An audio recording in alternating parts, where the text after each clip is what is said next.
यह वीडियो जरा गौर से सुनिएगा।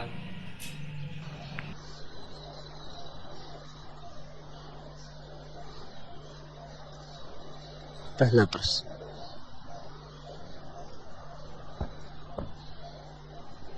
भगवान, आधुनिक मनुष्य की सबसे बड़ी कठिनाई क्या है? राकेश, पुरानी सारी कठिनाइयां तो मौजूद हैं ही, कुछ नई कठिनाइयां भी मौजूद हो गई। पुरानी कठिनाइयां कटी नहीं। बुद्ध के समय में या कृष्ण के समय में आदमी के लिए जो समस्याएं थीं वे आज भी हैं, उतनी ही हैं। उनमें से एक भी समस्या विदा नहीं हुई, क्योंकि हमने समस्याओं के जो समाधान किए वे समाधान नहीं सिद्ध हुए। हमारे समाधान थोथे थे, ऊपरी थे। समस्याओं की जड़ को उन्होंने नहीं काटा। हम केवल ऊपर ही लिपापोती करते रहे। क्रोध था किसी के भीतर तो हमने क्रोध का दमन सिखाया, लेकिन दमित क्रोध नष्ट नहीं होता। दमित क्रोध और भी प्रज्वलित होकर भीतर जलने लगता है। साधारण आदमी जो कभी कभी क्रोध कर लेता है, बेहतर है उस आदमी से जो क्रोध को दबा के बैठ रहता है, क्योंकि साधारण आदमी का क्रोध रोज रोज बह जाता है, संग्रहित नहीं होता। जिसने दमन किया उसके भीतर बहुत संग्रह हो जाता है, और जब उसका विस्फोट होगा तो भयंकर होगा। हमने दमन सिखाया सदियों तक, इससे आदमी रूपांतरित नहीं हुआ, सड़ गया। इससे आदमी आत्मवान नहीं हुआ, विकृत हुआ, विक्षिप्त हुआ। विमुक्ति के नाम पर हमने जो बातें लोगों को सिखाई, उन्होंने उन्हें केवल पाखंडी बनाया। बाहर कुछ, भीतर कुछ, दिखाने के दांत और खाने के दांत और। ऐसे हमने आदमी के जीवन में द्वैत पैदा कर दिया। वे सारी समस्याएं वैसी की वैसी खड़ी हैं, और वे सारी समस्याएं समाधान मांगती। नई समस्याएं भी खड़ी हो गई, जिनका अतीत के मनुष्य को कुछ भी पता न था।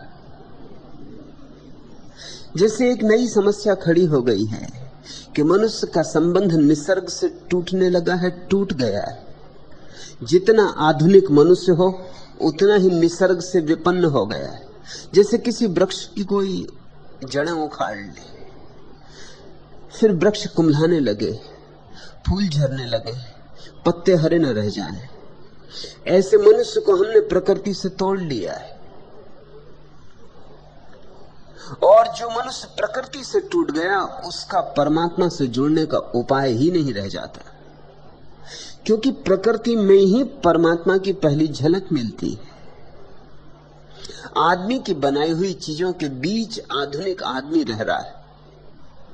सीमेंट के विशाल रास्ते हैं, इन्हें देख के परमात्मा की याद नहीं आ सकती। कैसे आएगी? घास का एक तिनका भी उसकी याद दिलाता है, और सीमेंट के विशाल राजपथ भी उसकी याद नहीं दिलाते। ये तो आदमी के बनाए हैं, उसकी याद दिलाएं तो दिलाएं कैसे? एक छोटा सा फूल भी राह के किनारे खिल जाता है तो अज्ञात की खबर लाता है, संदेश लाता है। परमात्मा की प्रेम पाती है वह। और तुम मकान बनाओ जो आकाश को छूने लगे, गगनचुंबी हो, तो भी उसकी याद नहीं दिलाते। सिर्फ आदमी की कारीगरी, आदमी की तकनीक, आदमी की होशियारी, इन सब का स्मरण दिलाते, और इनके स्मरण से अहंकार मजबूत होता है। आदमी की बनाई हुई कोई भी चीज बढ़ती नहीं, ठहरी रहती, क्योंकि मुर्दा है। परमात्मा की बनाई सारी चीजें बढ़ती क्योंकि जीवंत है। पौधा बड़ा होगा, वृक्ष होगा, नदी सागर होगी, सब गतिमान है। आदमी की बनाई चीजें सब ठहरी हुई, उनमें कोई विकास नहीं होता, वे जैसी हैं वैसी ही। वस्तुएं, उनमें प्राण नहीं, और जिनमें प्राण नहीं है उनसे महाप्राण की कैसे स्मृति आएगी। तो मनुष्य के जीवन का जो सबसे बड़ा अभिशाप है, आज पुरानी सारी बीमारियां मौजूद है और एक नई बीमारी खड़ी हो गई कि हमने एक कृत्रिम वातावरण बना लिया है, और कृत्रिम वातावरण बड़ा बड़ा होता जा रहा है। लंदन में एक सर्वे किया गया, 10 लाख बच्चों ने गाय नहीं देखी, और लाखों बच्चों ने खेत नहीं देखे। जिन बच्चों ने खेत नहीं देखे और पवन के झकोरों में डोलते हुए गेहूं की बालें और बाजरे और ज्वार को नहीं देखा, उन बच्चों के जीवन में कुछ चीज की कमी रह जाएगी, कुछ बड़ी मौलिक कमी रह जाएगी। उन्होंने कारें देखी, बसें देखी, रेलगाड़ियां देखी। मैंने सुना है एक चर्च में एक पादरी बच्चों को समझा रहा था, रविवार का धार्मिक स्कूल लगा था। बाइबल में एक वचन आता है कि सब सरकती हुई चीजें उसी ने बनाई, अर्थात सांप इत्यादि। एक छोटे बच्चे ने खड़े होकर कहा कि उदाहरण दीजिए। पादरी भी थोड़ा चौंका क्योंकि सांप उस बच्चे ने देखा नहीं और कोई सरकती चीज देखी नहीं, तो उसने कहा कि रेलगाड़ी, जैसे रेलगाड़ी। तो बच्चा निश्चिंत हो गया। पादरी भी करे तो क्या करे, सरकती हुई चीज के लिए रेलगाड़ी का उदाहरण, ये भी परमात्मा ने बनाई। हमारे पास उदाहरण भी खोते जाते।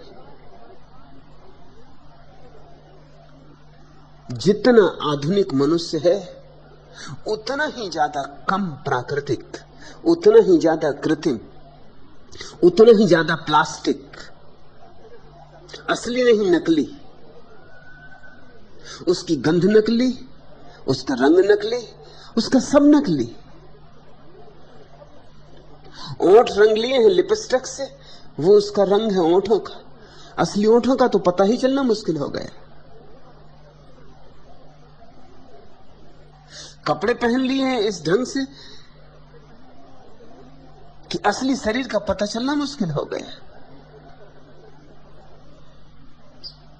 जिनकी छातियां नहीं है उन्होंने कोटों में रुई भरवा ली। हम सब तरफ से कृत्रिम में जी रहे हैं और यंत्र बढ़ते जा रहे हैं। और मनुष्य की सबसे बड़ी कठिनाई सदा से ये रही कि मनुष्य मूर्छित है, यंत्रों के बीच और भी मूर्छित हो गया, और भी यांत्रिक हो गया है। तुम मुझसे पूछते हो आधुनिक मनुष्य की सबसे बड़ी कठिनाई क्या है? यांत्रिकता। यंत्रों के साथ रहोगे तो यांत्रिक हो ही जाना पड़ेगा। यदि बहुत जागरूक न रहे तो सुबह 7 बजे की गाड़ी पकड़नी है तो उसी ढंग से भागना होगा। कोई गाड़ी तुम्हारे लिए रुकी नहीं रहेगी। तुम अपनी निश्चिंतता की चाल नहीं चल सकते। तुम पक्षियों के गीत सुनते हुए नहीं जा सकते। आपाधापी है, भागा भाग है। विद्यासागर ने लिखा है, एक सांझ वो घूम के लौट रहे थे और उनके सामने ही एक मुसलमान सज्जन अपनी सुंदर छड़ी लिए हुए टहलते हुए वो भी आ रहे थे। मुसलमान सज्जन का नौकर भागा हुआ आया। उसने कहा, मीर साहब जल्दी चलिए, घर में आग लग गई। लेकिन मीर साहब वैसे ही चलते रहे।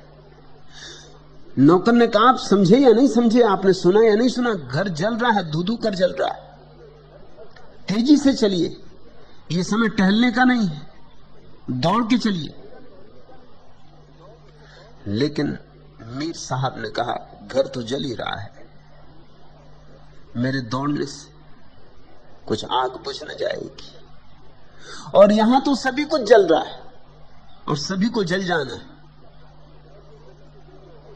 जीवन भर की अपनी मस्ती की चाल इतने सस्ते में नहीं छोड़ सकता।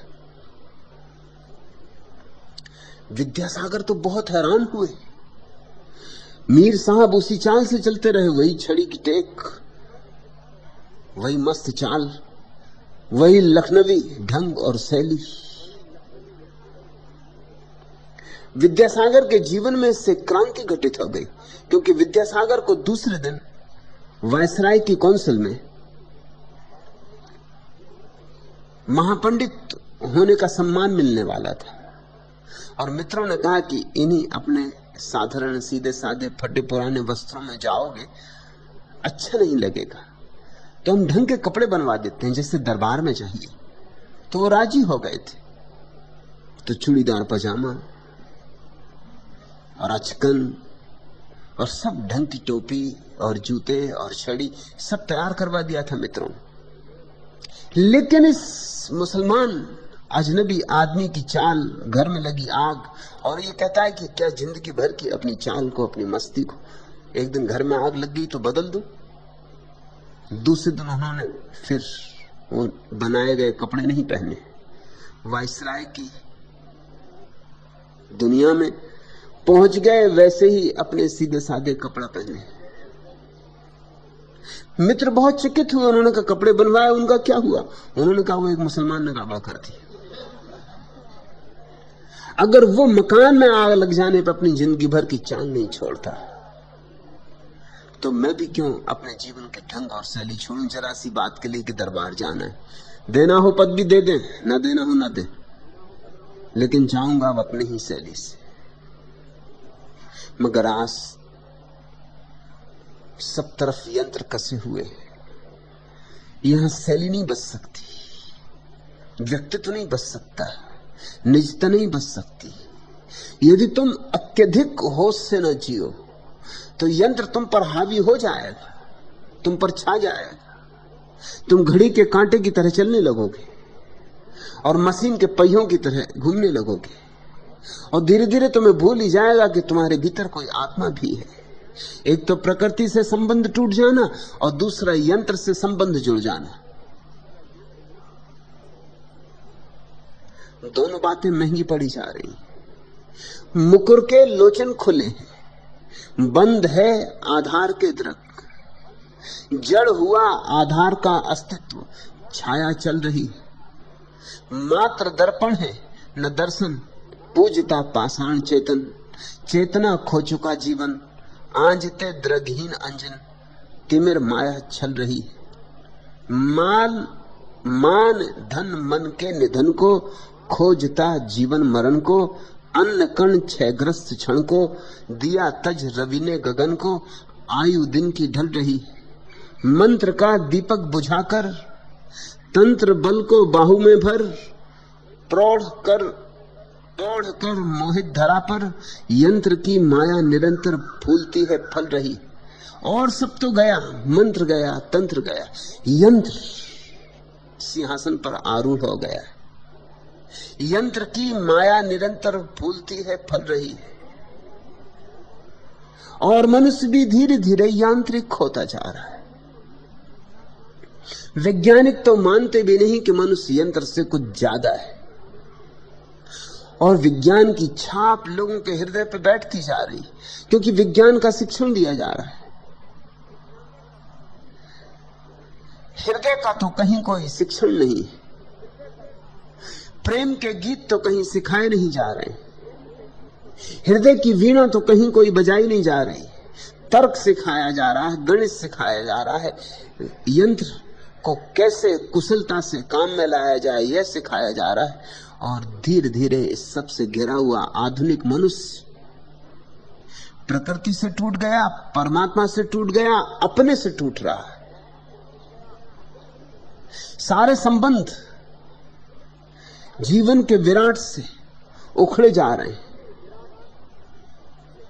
यह आज की सबसे बड़ी कठिनाई है, और इसलिए आज के लिए सर्वाधिक महत्वपूर्ण और जरूरी हो गई है एक बात कि ध्यान का जितने दूर दूर तक प्रचार हो सके, जितने लोगों तक करना जरूरी है, क्योंकि ध्यान ही अब एकमात्र उपाय है कि तुम्हें फिर याद दिला सके अपनी आत्मा की, और ध्यान ही एकमात्र उपाय है कि फिर तुम्हें वृक्षों में, चांतारों में परमात्मा की झलक मिल सके। ध्यान ही एकमात्र उपाय है जो तुम्हें वापस प्रकृति की तरफ ले चले, और ध्यान ही एकमात्र उपाय है कि यंत्रों के बीच रहते हुए भी तुम्हें यंत्रों का मालिक बनाए रखे, यंत्रों का गुलाम ना हो जाने दे।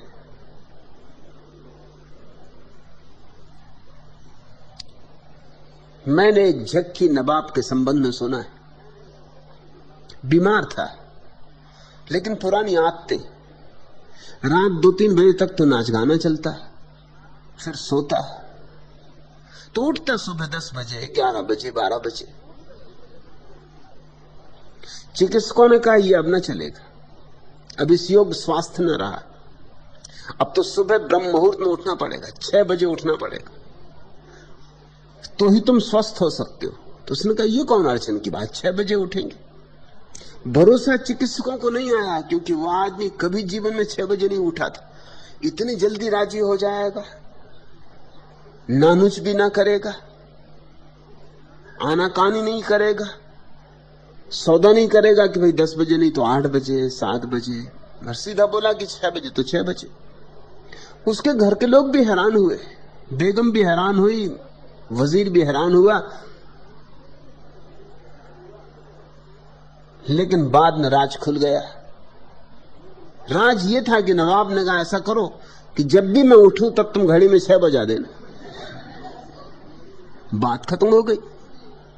12 बजे उठूं कि 10 बजे उठूं, जब भी उठूं, मगर घड़ी में 6 बजने चाहिए। जैसे ही मैं करवट लूं, जल्दी से घड़ी में 6 बजा देना। ऐसे तो वो झक्की था, लेकिन एक बड़ी महत्वपूर्ण बात है उसके झक्कीपन में कि घड़ी को मालिक नहीं होने दिया, मालिक खुद ही रहा। उसने कहा घड़ी मालिक है कि मैं मालिक हूं, घड़ी के हिसाब से मैं चलूंगा कि मेरे हिसाब से घड़ी चलेगी। घड़ी ने मुझको खरीदा कि मैंने घड़ी को खरीदा, मेरे हिसाब से घड़ी चलेगी। यंत्र तुम्हारे हिसाब से चलने चाहिए, यंत्र तुम्हें गुलाम ना बना ले, तुम्हारी मालकियत बनी रहे। यह अब केवल ध्यान से ही संभव हो सकता है। राकेश, आधुनिक मनुष्य की सबसे बड़ी पीड़ा और सबसे बड़ी चुनौती, सबसे बड़ा खतरा, सबसे बड़ी समस्या एक ही है, प्रकृति से टूट जाना और यंत्रों से जुड़ जाना। ध्यान इतना जरूरी कभी भी नहीं था जितना आज है, क्योंकि ध्यान के बिना भी परमात्मा की याद आ जाती थी। प्रकृति चारों तरफ लहला रही थी। कब तक बचते, कैसे बचते? पपीहा पी पी पुकारता और तुम्हें अपने पिया की याद ना आती, और कोयल कुहू कुहू की धुन मचाती और तुम्हारे प्राणों में कोई कुहू कुहू की प्रतिध्वनि पैदा ना होती।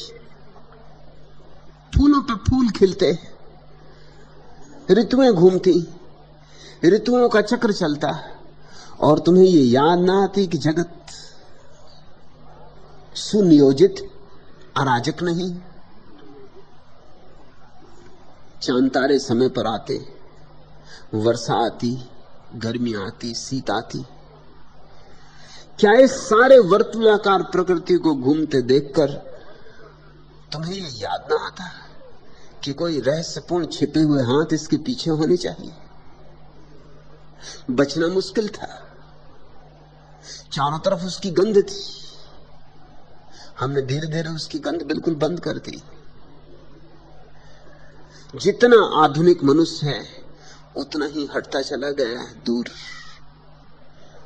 दिन भर मशीनों के साथ जीता है, घर आ जाए तो भी रेडियो खोल लेता है, कि टेलीविजन के सामने बैठ जाता है, फुर्सत हो तो सिनेमा हो आता है।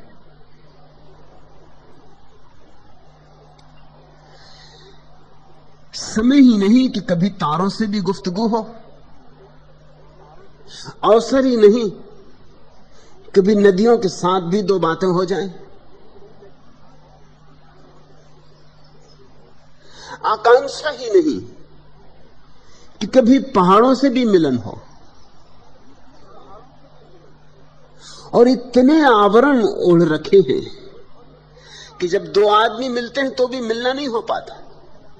मनोवैज्ञानिक कहते हैं कि एक बिस्तर पर जब पति और पत्नी सोते हैं, तुम ये मत समझना कि दो आदमी वहां सो रहे हैं, वहां 4 भी सो सकते हैं, 6 भी सो सकते हैं। कि एक तो पति वो है जो वो है, और एक पति वो है जैसा वो पत्नी को दिखलाता है,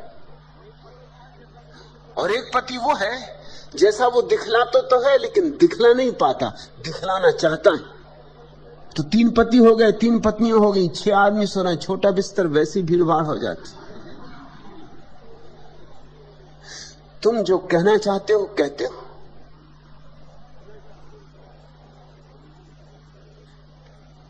कुछ और ही कहते हो,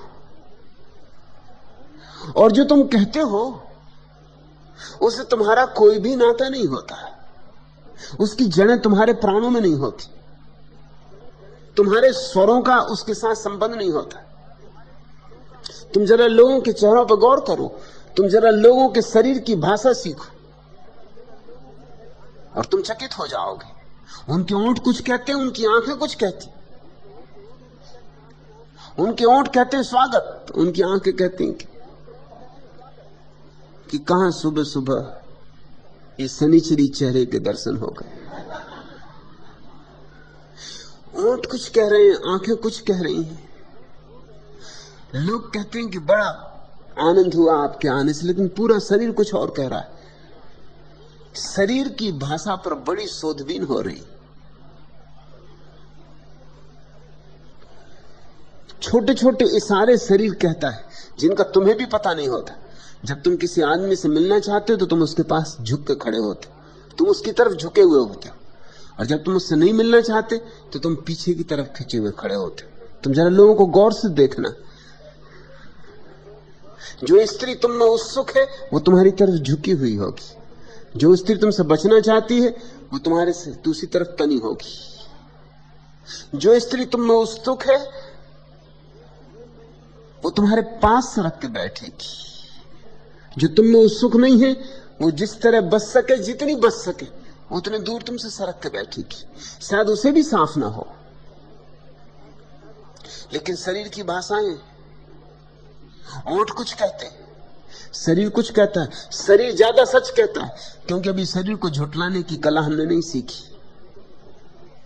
आंखें कुछ और कहती, तुम कुछ भी कहो। मनोवैज्ञानिकों ने एक प्रयोग किया, आंखों के ऊपर कुछ नंगी तस्वीरें और कुछ साधारण तस्वीरों में मिला दी, और कुछ लोगों को उन तस्वीरों का अध्ययन करने के लिए कहा, सिर्फ देखने के लिए, एक नजर देखते जाना। और उनकी आंखों पर यंत्र लगाए गए, उनकी आंखों की जांच की जा रही, उनसे कुछ वो क्या कहते हैं ये नहीं पूछा जा रहा, सिर्फ उनकी आंखों की जांच की जा रही। और एक बड़ी हैरानी का अनुभव हुआ। साधारण तस्वीर एक ढंग से देखती है आंख, अगर नग्न स्त्री की तस्वीर हो तो आंख की पुतलियां एकदम बड़ी हो जाती।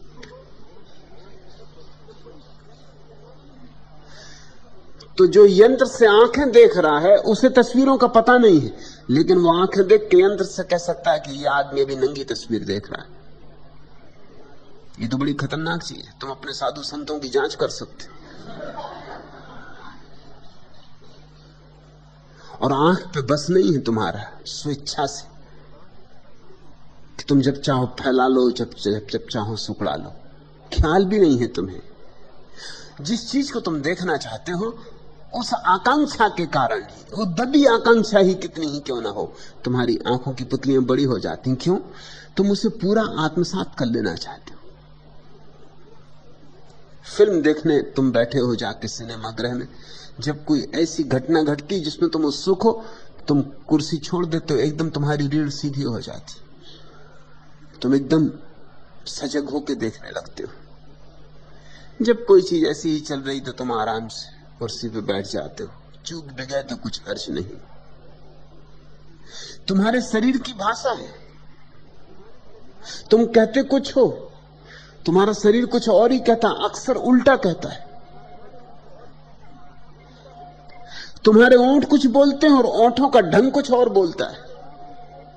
ओंठ कुछ बोलते हैं, नाक कुछ बोलती, आंख कुछ बोलती।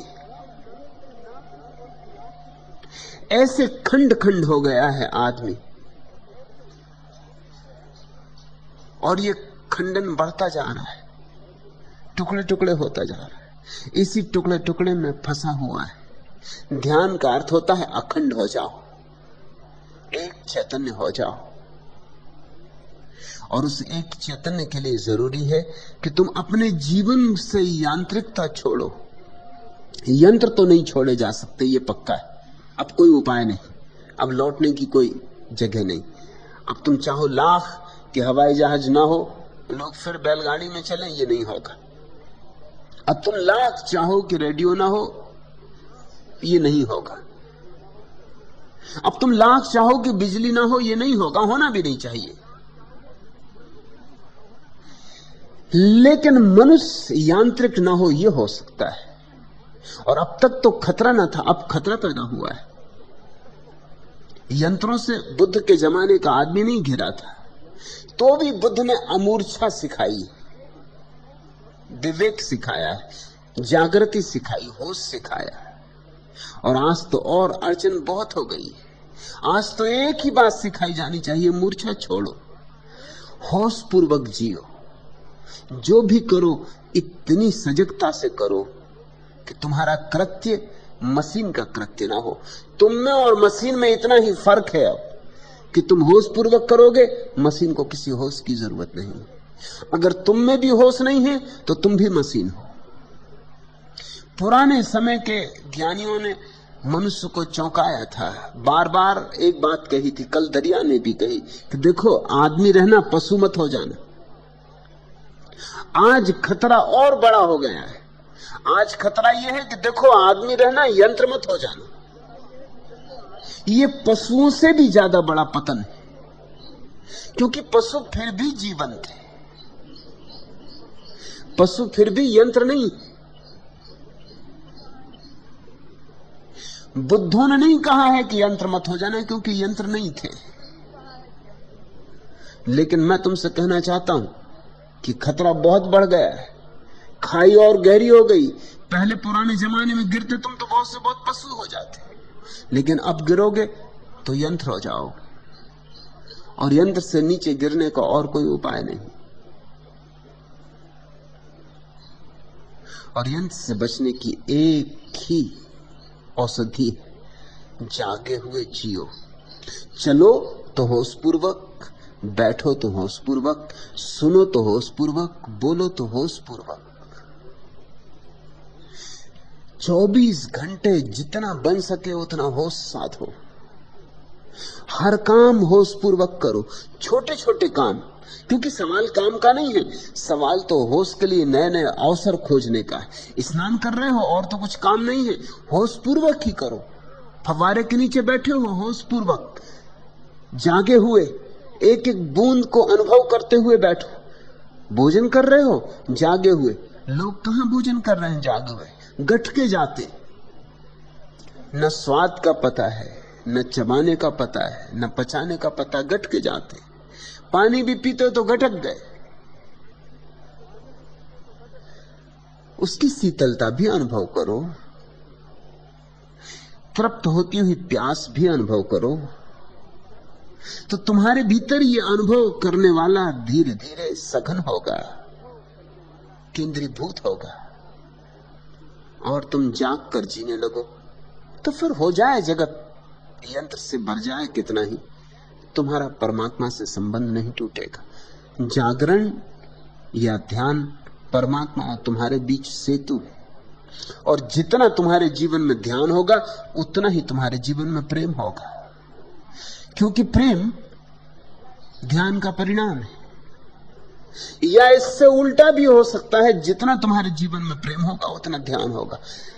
यंत्र दो काम नहीं कर सकते, ध्यान नहीं कर सकते और प्रेम नहीं कर सकते।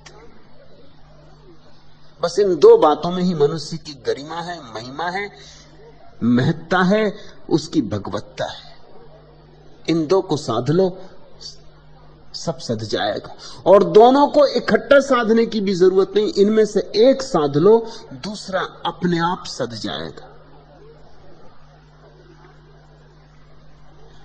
दूसरा प्रश्न, साधु संतों को देखकर ही मुझे चिढ़ होती और क्रोध भी आता है। मैं तो उनमें सिवाय पाखंड के और कुछ भी नहीं देखता हूं, पर आपने न मालूम क्या कर दिया है कि श्रद्धा उमड़ती। आपके प्रभाव का रहस्य क्या है? सतीश, बात सीधी सादी, मैं कोई साधु संत नहीं। और ठीक ही है कि साधु संतों पर तुम्हें चिढ़ होती, चिढ़ होनी चाहिए। अब हजारों साल हो गए, इन मुर्दों से कब छुटकारा पाओगे? इन लाशों को कब तक ढोओगे? अगर तुम में थोड़ी भी बुद्धि है तो चिढ़ होगी। तोतों की तरह ये तुम्हारे तथाकथित साधु संत दोहराए जा रहे हैं। राम की कथा, उपनिषद, वेद, सत्यनारायण की कथा। न इनके जीवन में सत्य का कोई पता है, न नारायण का कोई पता है। न इनके जीवन में राम की कोई झलक है, न कृष्ण का कोई रस बहता है, न तो बांसुरी बजती इनके जीवन में कृष्ण की, न मीरा के घुंघरों की आवाज है। इनके जीवन में कोई उत्सव नहीं, कोई फाग नहीं, कोई दिवाली नहीं। इनके जीवन में कुछ भी नहीं। इन्होंने तो सिर्फ धर्म के नाम पर तुम्हारा शोषण करने की एक कला सीख ली, ये पारंगत हो गए। और ये उन बातों को उपयोग करते हैं जिन बातों से सहज ही तुम्हारा शोषण हो सकता है। भिखमंगे भी इस देश में ज्ञान की बातें करते हैं, मगर उनका प्रयोजन कुछ ज्ञान से नहीं। भिखमंगे भी कहते हैं कि दान से बड़ा पुण्य नहीं। कोई ना उन्हें पुण्य से मतलब है, न दान से मतलब है, मतलब तुम्हारी जेब से। वो तुम्हारे अहंकार को फुसला रहे हैं कि दान से बड़ा पुण्य नहीं। कहां जा रहे हो? दान करो।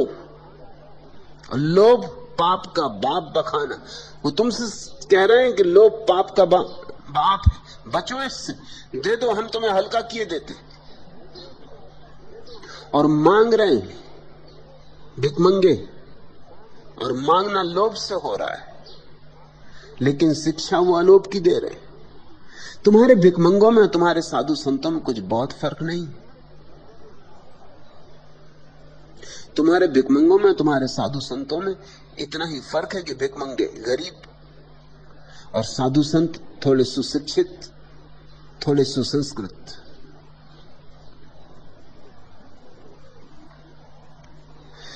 भिखमंगे थोड़े दीनहीन और तुम्हारे साधु संत तुम्हारा शोषण करने में ज्यादा कुशल। कल ही मैं एक कविता पढ़ता था।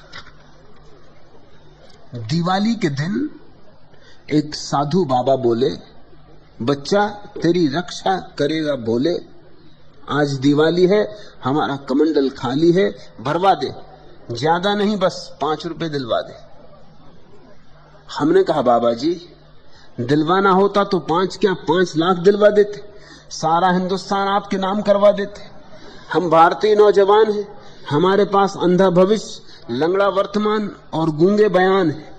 सरकार काम नहीं देती, बाप पैसा नहीं देता, दुनिया इज्जत नहीं देती, महबूबा चिट्ठी नहीं देती। लोग दिवाली के दिन दिए जलाते हैं, हम दिल जला रहे, इच्छाओं को आंसुओं में तलकर त्योहार मना रहे।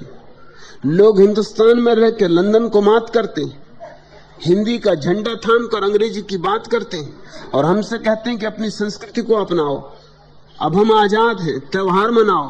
त्योहार आदमी को देश की संस्कृति से जोड़ता है और संस्कृति जोड़ती है आदमी को रोशनी से। मगर बाबा जी, कथनी और करनी में बड़ी दूरी है।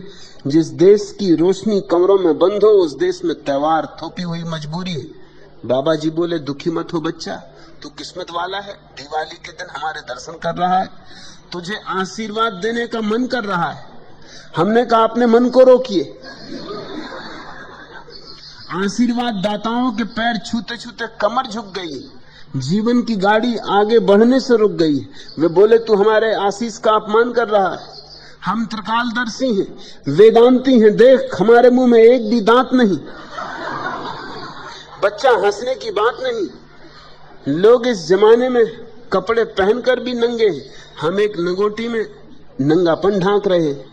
संतों के देश में धूल फांक रहे, खाली कमंडल हाथ में लेकर घर घर अलग जगाते। लोग हमें चोर समझ के भगाते। सूरदास को चैन नहीं मिला तो नैन फोड़ लिए, हमें अन्न नहीं मिला तो दांत तोड़ लिए।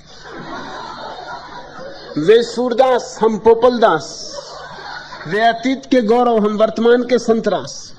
हमने कहा, बाबा जी आप तो साहित्यकारों को मात कर रहे हैं, साधु होकर संतरास की बात कर रहे हैं। वे बोले, तू हमें नहीं पहचानता, हमारा वर्तमान देख रहा है, भूतकाल नहीं जानता। आज से 10 वर्ष पूर्व हम अखिल भारतीय कवि थे। लोग हमारी बकवास को अनुप्रास और अश्लीलता को अलंकार कहते थे। बड़े बड़े संयोजक हमारी अंटी में रहते थे। हमने शब्दों से अर्थ कमाया है, कविता को मंच पर नंगा नाच नचाया है। उसी का फल चल रहे, तन पर भभूत मल रहे, खाली कमंडल लिए फिर रहे। हमने कहा, दुखी मत हो बाबा, आपका कमंडल खाली, हमारी जेब खाली। भाड़ में जाए होली और चूल्हे में जाए दिवाली। नाराजगी स्वाभाविक है, चिढ़ होती होगी सतीश, चिढ़ होनी चाहिए। क्रोध भी आता होगा, आना चाहिए। न तो सभी चिढ़ व्यर्थ होती हैं, न सभी क्रोध व्यर्थ होते। कभी तो क्रोध की भी सार्थकता होती। इस देश को थोड़ा क्रोध भी आने लगे तो भी सौभाग्य है। ये देश तो भूल ही गया है सारी तेजस्विता। ये तो गुलामी में ऐसा पक गया है, ऐसा रंग गया है कि घिसटा जाता है। कहीं भी जोत दो, किसी भी कोल्हू में जोत दो, और इस देश का आदमी चलने को राजी हो जाता। सदियों से भाग्य सिखाया गया है, नियति सिखाई गई, सदियों से एक ही बात सिखाई गई कि सब किस्मत में लिखा है, जो होना है वही होना है। तो अगर कोल्हू में बंधना है तो कोल्हू में बंधना है। और साधु संतों का ऐसा सम्मान सिखाया। सिखाया किसने? उन्हीं ने सिखाया। वही तुम्हारे शिक्षक रहे, वही तुम्हें बताते रहे। मुल्ला नसरुद्दीन ने एक दिन जाके बाजार में कहा कि मेरी स्त्री से ज्यादा सुंदर और कोई स्त्री दुनिया में नहीं। नूर जहां भी कुछ नहीं थी, मुमताज महल भी कुछ नहीं थी, और ये आजकल की हेमा मालिनी इत्यादि का तो कोई मूल्य ही नहीं। किसी ने पूछा, मगर मुल्ला नसरुद्दीन अचानक तुम्हें इस बात का पता कैसे चला? उसने कहा, पता कैसे चला? मेरी ही पत्नी ने मुझसे कहा है।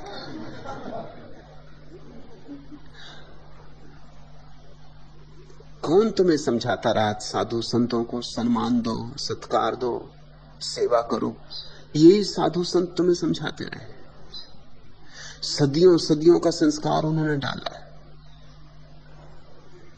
तुम उन्हें देख के झुक जाते हो। झुकना यांत्रिक है, औपचारिक है। तुम्हारे बाप भी झुक रहे, बाप के बाप भी झुकते रहे, सदियां झुकती रही, तुम भी झुक जाते हो। उसी श्रृंखला में बंधे, कड़ियों में बंधे झुक जाते हो। अच्छा है सतीश की चिढ़ होती। इस देश के जवान में थोड़ी चिढ़ पैदा होनी चाहिए, तो कुछ टूटे, कुछ नया बने। नहीं तो तथाकथित बड़ी बड़ी क्रांतियां हो जाती हैं। देखा अभी समग्र क्रांति समग्र रूप से असफल गई। क्रांति बकवास है यहां, क्योंकि लोगों के प्राणों में क्रांति का भाव नहीं। क्रांति ऊपर ऊपर लीपा पोती है। एक आदमी को हटाओ, दूसरे को बिठा दो, मगर वो दूसरा आदमी पहले से भी बदतर हो सकता है, यह पहले ही जैसा होगा। बहन जी नहीं होंगी तो भाई जी होंगे, कुछ खास फर्क नहीं पड़ेगा।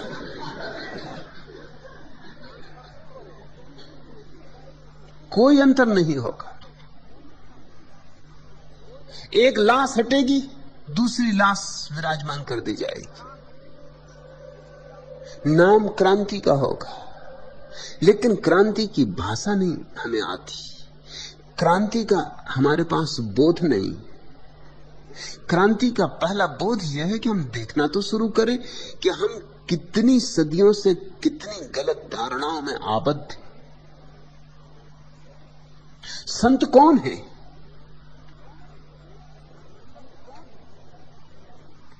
हमारी परिभाषा क्या है संत की? अगर हिंदू से पूछो तो उसकी एक परिभाषा है कि भभूत रमाए बैठा हो, धूनी लगाए बैठा हो तो संत हो गए। अब भभूत लगाने से और धूनी रमाने से कोई संत होता है? सर्कस में भर्ती हो जाना था, संत क्यों? जैन से पूछो, उसकी ये परिभाषा नहीं। वो तो जो भभूत लगाए और धूनी जलाए है उसको संत तो मान ही नहीं सकता, असंत मानेगा। क्योंकि आग जलाने से तो हिंसा होती,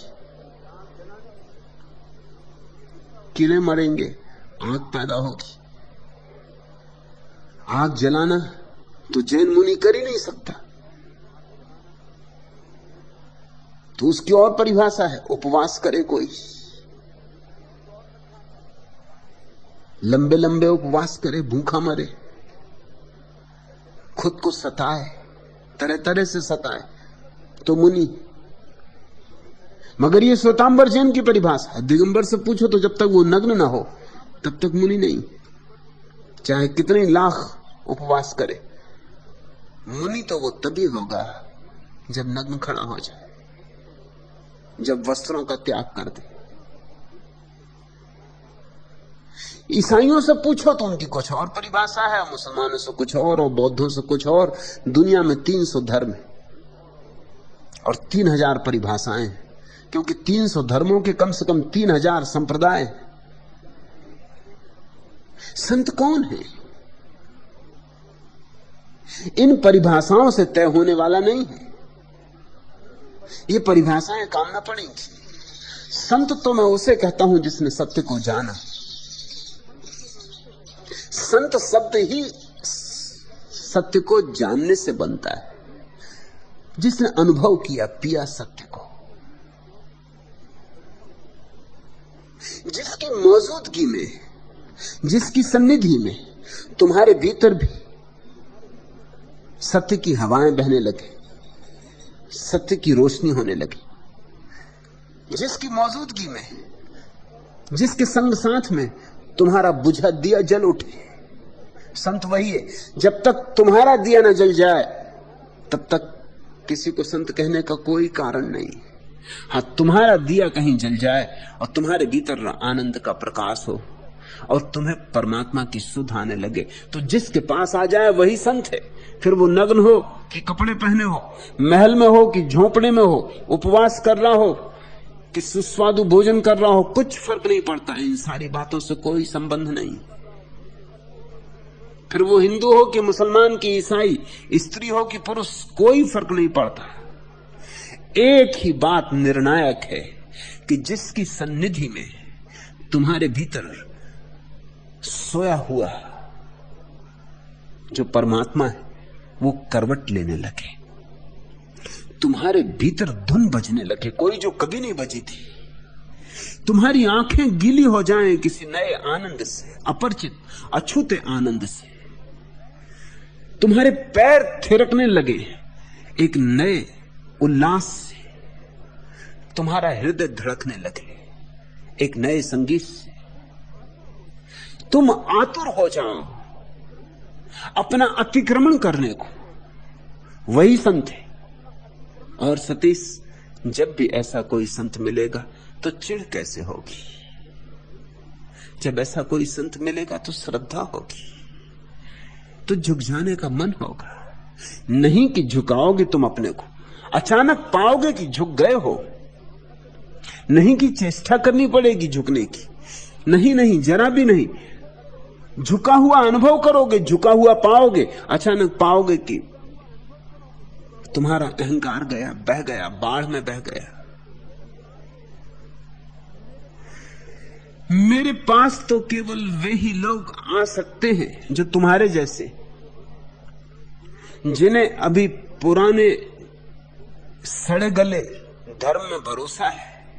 वे तो यहां आ भी नहीं सकते। मेरे पास तो वे ही आने की हिम्मत जुटा सकते हैं जिन्होंने देख लिया पुराने धर्म का सड़ा गयापन, जिन्होंने देख ली उसकी असलियत, और जो तलाश पे निकल पड़े, जो खोज में निकल पड़े, जो कहते हैं कि अब लीक पर चलने से कुछ भी ना होगा, हम तलाश करेंगे, अपनी पगडंडी तोड़ेंगे, खोजेंगे, कहीं तो होगा परमात्मा का कोई प्रकाश, कहीं तो अभी भी किसी एकाध रंध्र से उसकी रोशनी आती होगी पृथ्वी तक। हम उस रंध्र को खोजेंगे। सदियों सदियों पूजे गए पाखंड व्यर्थ हो गए हैं, सदियों सदियों बनाए गए मंदिर खाली पड़े हैं। अब हम चलेंगे खुद ही तलाश पर। अब भीड़ भाड़ की न मानेंगे, अब तो निज का ही अनुभव होगा तो स्वीकार करेंगे।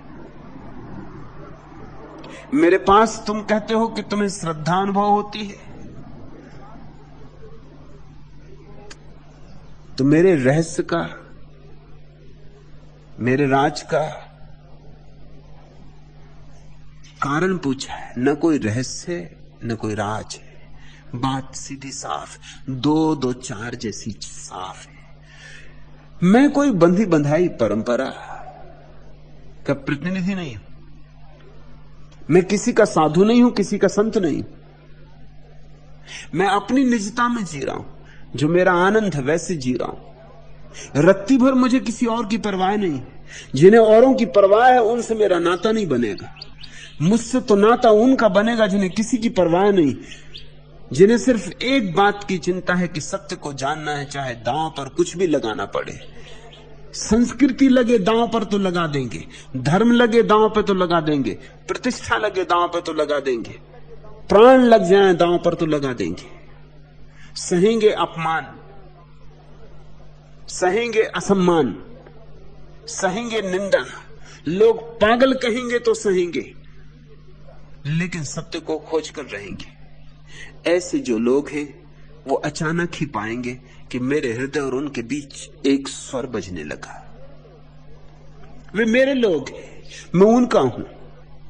मैं उन थोड़े से लोगों के लिए हूं जिनका ऐसा दुस्साहस है, लेकिन सत्य की खोज के लिए दुस्साहस चाहिए। भीड़ के पास झूठ होता है, क्योंकि भीड़ को सत्य से कुछ लेना नहीं है। सांत्वना चाहिए, सांत्वना झूठ से मिलती है। सत्य से तो सब सांत्वनाएं टूट जाती। सत्य तो आता है तलवार की धार की तरह, काट जाता है तुम्हें। सत्य तो मिटा देता है तुम्हें, और जब तुम मिट जाते हो तब जो शेष रह जाता है वही परमात्मा है। अहंकार जहां नहीं है वहीं परमात्मा अनुभव है। लेकिन सत्य को खोजो, पर अकारण साधु संतों के प्रति चिढ़ को ही अपने जीवन की शैली मत बना लेना। उससे क्या लेना देना, उनकी वे जान है। अगर किसी को पाखंडी होना है तो उसे हक है पाखंडी होने का, और किसी को अगर झूठ में ही जीना है तो यह भी उसकी आत्मा की स्वतंत्रता है कि वो झूठ में जिए। किसी को दोहरी जिंदगी जीनी है, उसकी मर्जी। तुम अपने को इसी पे आरोपित मत कर देना, नहीं तो तुम्हारा समय इसी में नष्ट होगा। इसको घृणा करो, उसको घृणा करो, इसको चिढ़ करो, उससे क्रोध करो, इससे लड़ो झगड़ो। तुम अपनी तलाश कब करोगे? और उन 100 साधु सन्यासियों में कभी एकाध ऐसा भी हो सकता है जो सच्चा हो। तो कहीं ऐसा ना हो कि कूड़ा करकट के साथ तुम हीरे को भी फेंक दो। इसलिए तुम इसकी चिंता छोड़ो। तुम तो सत्य की तलाश में ही अपनी सारी शक्ति को नियोजित कर दो। शक्ति को बांटो मत। इस भेद को ख्याल में रख लो, नहीं तो तुम प्रतिक्रियावादी हो जाओगे, क्रांतिकारी नहीं। कुछ लोग हैं जो गलत को तोड़ने में ही जिंदगी गंवा देते, मगर तो गलत को तोड़ने से ही ठीक थोड़ी बनता है। तुम अगर उठा लो कुदाली और गांव में जितने भी गलत मकान हो सब गिरा दो, तो भी इससे मकान तो नहीं बन जाएगा। गिराने से तो मकान नहीं बन जाएगा।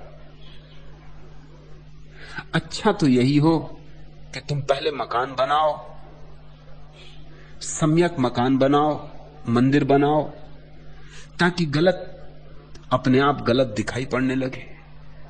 फिर गिराना भी आसान होगा और फिर इस भूल की भी संभावना नहीं है कि कहीं गलत की चपेट में तुम ठीक को भी गिरा जाओ। अक्सर ऐसा हो जाता है। अंग्रेजी में कहावत है ना कि टपके गंदे पानी के साथ कहीं बच्चे को ना फेंक देना। अक्सर ऐसा हो जाता है कि जब लोग क्रोध में आ जाते हैं तो कचरा तो फेंकते ही फेंकते, हीरे भी फेंक देते। हीरे भी पड़े, 100 में एक ही होगा हीरा।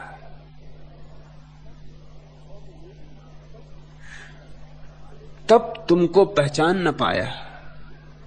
पाले की ठंडी अंधियाली निसी में जब तुम एक ठिठुरते भिखमंगे का रूप बनाकर आए मेरे गृह पर डरते। मैंने तुमको शरण नहीं दी, उल्टे जी भरकर धमकाया, तब तुमको पहचान न पाया। अंगारे नभ उगल रहा था, बने पथिक तुम प्यासे पथ पर, पानी थोड़ा मांग रहे थे, राह किनारे बैठे थक कर। पानी मेरे पास बहुत था, फिर भी था तुमको तरसाया, तब तुमको पहचान न पाया। भूखा बालक बनकर उस दिन खंडहर में तुम बिलख रहे थे, मेरे पास अनाजों के जाने कितने भंडार भरे थे। तब भी मैंने उठा प्रेम से, नहीं तुम्हें निजकंठ लगाया, तब तुमको पहचान न पाया। आज तुम्हारे द्वार खड़ा में जाने ले कितनी आशाएं, बेशर्मी की भी तो हद है, कैसे ये द्रग पलक उठाएं। मैं लघु पर तुम तो महान, विश्वास यही मुझको ले आया, तब तुमको पहचान न पाया। कौन जाने परमात्मा किस रूप में आ जाए, कौन जाने परमात्मा किस रूप में मिल जाए। इसलिए किसी रूप से कोई जिद मत बांध लेना, आग्रह मत कर लेना। फिर वह रूप चाहे साधु संत का ही क्यों ना हो, तुम्हें क्या पड़ी। तुम अपने सत्य की तलाश में लगो। तुम्हारा सत्य प्रकट हो जाए, उसी घड़ी तुम्हें पता चल जाएगा कहां कहां सत्य है और कहां कहां सत्य नहीं है। उसके पहले पता भी नहीं चल सकता। तोड़ने का भी एक मजा होता है, विरोध का भी एक मजा होता है, निंदा का भी एक रस होता है। उसमें मत पड़ जाना, नहीं तो कई बार द्वार के करीब आते आते भी चूक जा सकते हो। सत्य के तलाशी को पक्षपात शून्य होना चाहिए। सत्य के खोजी को धारणा शून्य होना चाहिए। पूर्व धारणाएं लेकर तुम जहां भी जाओगे वहां तुम वही नहीं देख पाओगे जो है, वही देख लोगे जो तुम देखने गए थे। और जीवन सच में ही बड़ा रहस्यपूर्ण है। यहां कभी कभी ऐसी अनहोनी घटनाएं घटती जिनकी तुम कल्पना भी नहीं कर सकते थे। यहां इस रूप में सत्य की उपलब्धि हो जाती है जिसकी तुम स्वप्न में भी धारणा नहीं कर सकते थे। इसलिए मन को जिद में मत बांधो सतीश, न क्रोध में बांधो।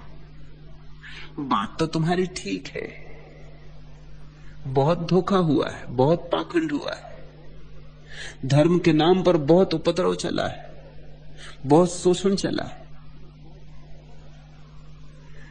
मगर यह शोषण ऐसे ही नहीं चलता रहा है।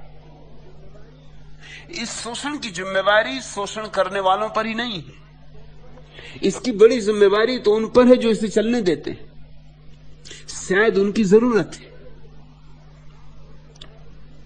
शायद इसके बिना वे जी नहीं सकते।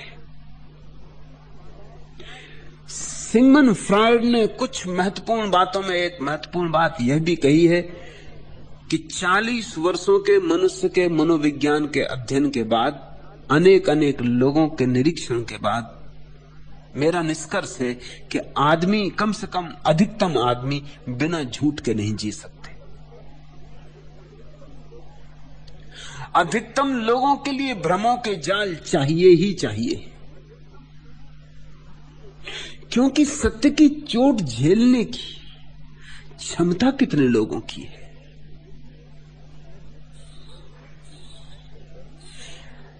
फ्रेडरिक नीत्शे ने भी बड़ी गहरी बात कही है, ठीक ठीक ऐसी ही ऐसी। फ्रेडरिक नीत्शे ने कहा है कि कृपा करो लोगों के भ्रम मत छीनो, क्योंकि लोग बिना भ्रम के मर जाएंगे। भ्रम उनके जीवन का आधार है। तो शोषण यूं ही नहीं चलता है। कोई है जो शोषण के बिना जी नहीं सकता है, इसलिए शोषण चलता है। अर्थशास्त्र का एक नियम है, अब हालांकि वह नियम उतना काम नहीं आता, अब तो अर्थशास्त्र भी शीर्षासन कर रहा है, लेकिन पुराना नियम यही है कि जहां जहां मांग होती वहां वहां पूर्ति होती। जब तक किसी चीज की मांग ना हो तब तक पूर्ति नहीं होती। अगर पाखंडी सिर पे बैठे हैं तो जरूर तुम चाहते होगे कि तुम्हारे सिर पे कोई बैठे। बिना तुम्हारी मांग के तुम क्यों उन्हें सिर पर बिठाओगे? तुम्हारे भीतर जरूर उनके कारण कुछ सहारा मिलता होगा, कोई सांत्वना मिलती होगी, कोई सुरक्षा मिलती होगी। तुम्हारे भीतर कुछ जरूर उनके कारण तृप्त होता होगा। तुम्हारी कोई ना कोई जरूरत वे जरूर पूरी कर रहे। हालांकि अब अर्थशास्त्र का नियम थोड़ा बदला है अब ऐसा, और बदलना पड़ा है विज्ञापन के कारण। ये जब नियम बना था तब विज्ञापन इतना विकसित नहीं हुआ था। अब विज्ञापन ने हालत बदल दी। अब विज्ञापन कहता है पहले पूर्ति करो, फिर मांग तो पैदा हो ही जाएगी। अब विज्ञापन की दुनिया ने क्रांति कर दी एक। पहले तो ऐसा था, लोगों की जरूरत होती तो लोग मांग करते थे, मांग होती तो कोई खोज करता, पूर्ति करता। समझो कि लोगों को ठंड लग रही है, कंबल की जरूरत है तो कंबल बाजार में आ जाते। अब हालत उल्टी, अब पहले कंबल बाजार में ले आओ, खूब प्रचार करो कि कंबल पहनने से शरीर सुंदर होता है, कंबल ओढ़ने से ऐसे ऐसे लाभ होते हैं, उम्र लंबी होती, आदमी ज्यादा देर तक जवान रहता है। खूब जो जो प्रचार करना हो करो कि जिसके पास ये कंबल होगा उसके पास सुंदरियां आती, कि इस कंबल को देख के सुंदरियां एकदम मोहित हो जाती, इस कंबल को देखते ही जादू छा जाता। बस फिर चाहे सर्दी हो या ना, फिर गर्मी में लोगों को तुम देखो कंबल ओढ़े बैठे, पसीने से तरबतर हो रहे हैं, मिलकर सुंदरियों की प्रतीक्षा कर रहे हैं। अब हालत बदल गई। तुमने कहावत सुनी अंग्रेजी की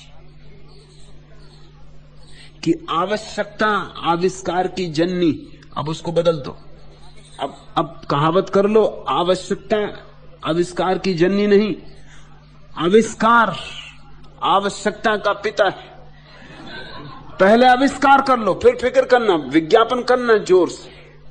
इसलिए अमेरिका में तो ऐसा है कि कोई भी चीज बाजार में आती है उसके 2 साल 3 साल पहले विज्ञापन शुरू हो जाता। अब तो लोग विज्ञापन से जीते, जिन बातों को लोगों को कभी खबर ही नहीं थी, जिनकी उन्हें कभी जरूरत नहीं थी, विज्ञापन उनको जरूरत सिखा देता है। बस ठीक से प्रचार करो, लोगों को जचा दो कि इसके बिना चलेगा नहीं, लोग खरीदने लगेंगे।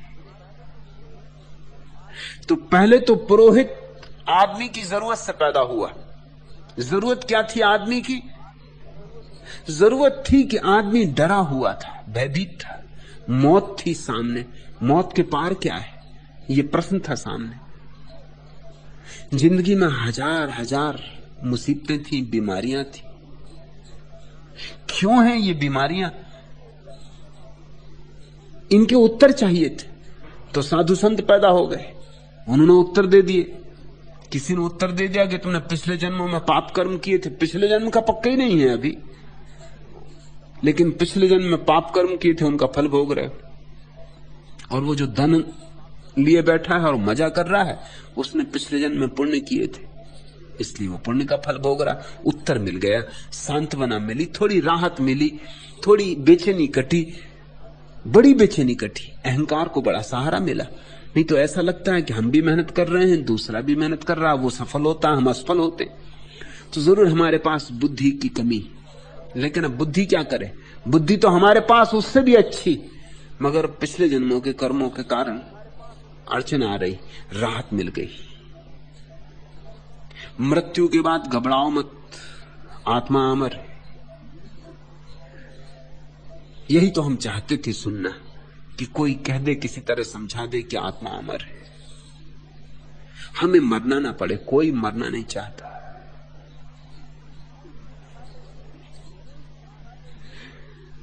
कोई समझा दे ये भी कि मरने के बाद जो दुनिया है वो बड़े स्वर्ग की है, सुख की है।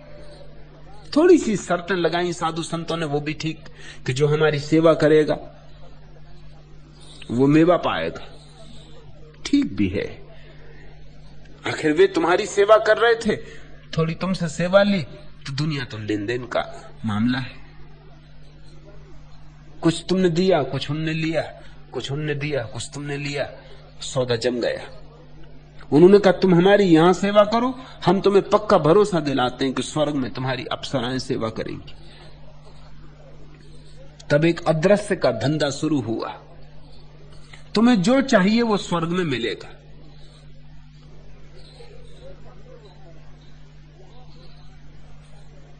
यहां दो वहां लो।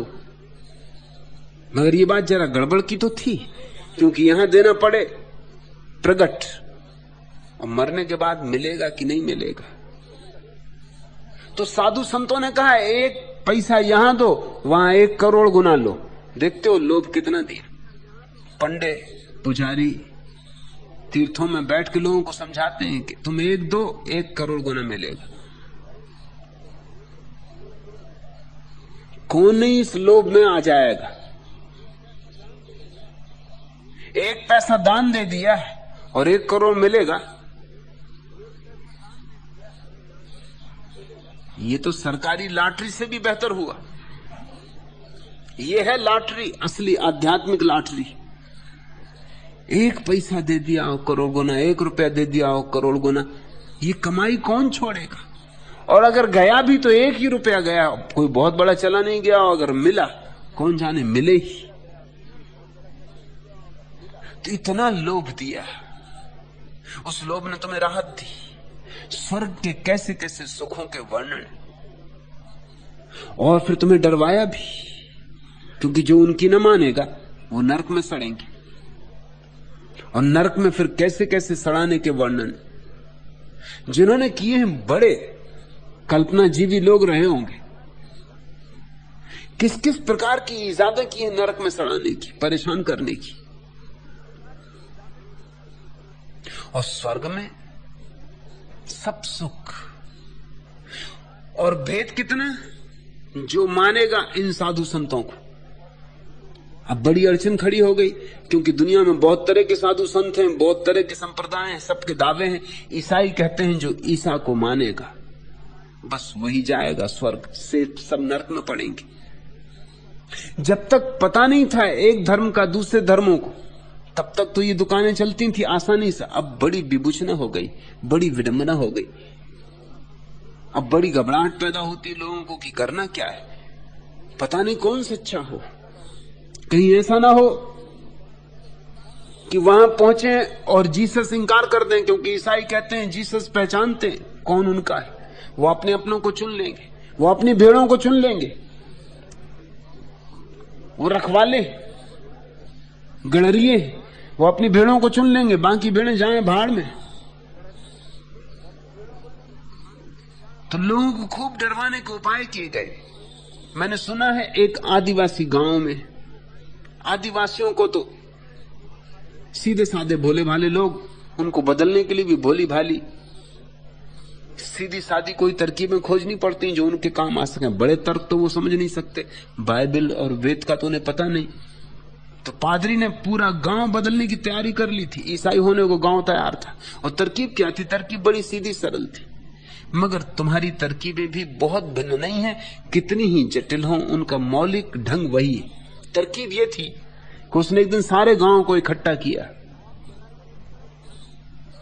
आग जलाई एक तरफ और पानी से भरा हुआ एक मटका रखा दूसरी तरफ,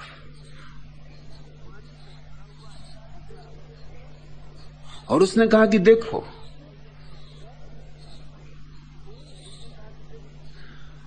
कौन सच्चा है, किससे परख की जाए। आदिवासी कहते हैं भाव सागर कहा है संसार को, तो सच्चा वही जो तिरा दे।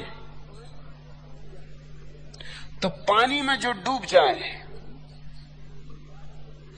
वो झूठा, और जो बच जाए वो सच्चा। उसने दो मूर्तियां बना रखी थी, एक राम की मूर्ति वो लोहे की, और एक जीसस की मूर्ति वो लकड़ी की। और उसने एक दूसरा सेट भी अपने झोले में तैयार रखा था, अगर आंख से परीक्षा करनी हो तो उल्टा, वहां जीसस लोहे के और राम लकड़ी के। मटके में उसने डाल दी दोनों मूर्तियां।